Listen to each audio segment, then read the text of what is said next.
So, sinjaro sa kumura kay blur kayo ba?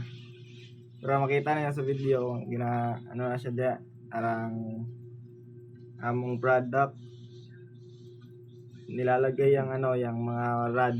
Ang tawag dyan is aluminum tsaka copper. Yung aluminum is composed of negative, tsaka yung copper naman is composed of positive.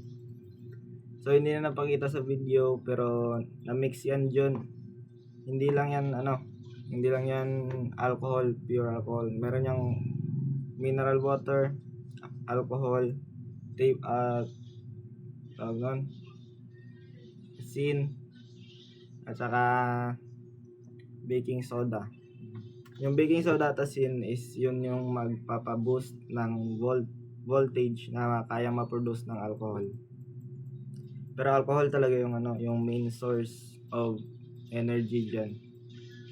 Siya makita nyo, naka-connect by container para makapagpasa-pasa yung mga voltage from one another. Tapos yung maliit na aparatos, yung yellow is tawag dyan is tag-measure ng voltage. Makikita nyo 2.6, 2.7. Yan. Enough na yan para makapag-power or makapag-produce or makapag-power ng LED light. Yung maliit, yung save sa lighter, ito.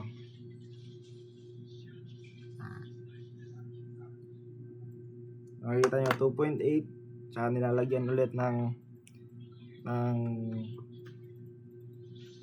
asin tsaka baking soda para mas mapaboost pa kasi para sa kanya is kulang.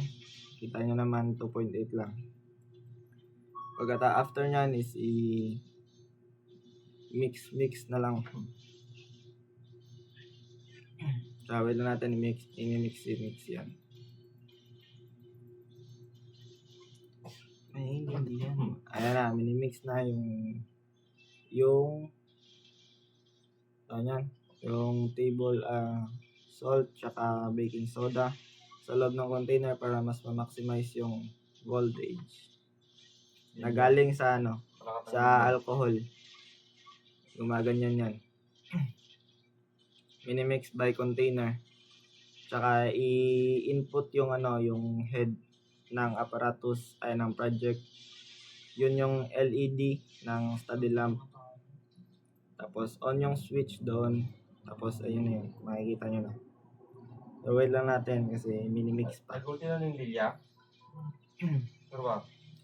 Minimix minsan. So ayan, nilalagay na yung top. Tapos i-connect red to red is positive, tsaka black to black is negative.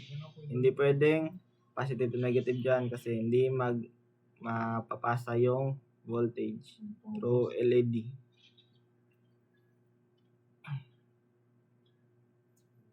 Wait lang, malapit na yan matapos. Tapos i-on lang yung switch at ayun na yun.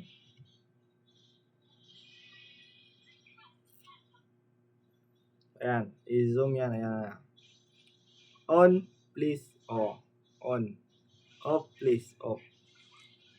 Ayan yung switch. Ayan. Positive to positive at saka negative to negative. So all goods with the hood.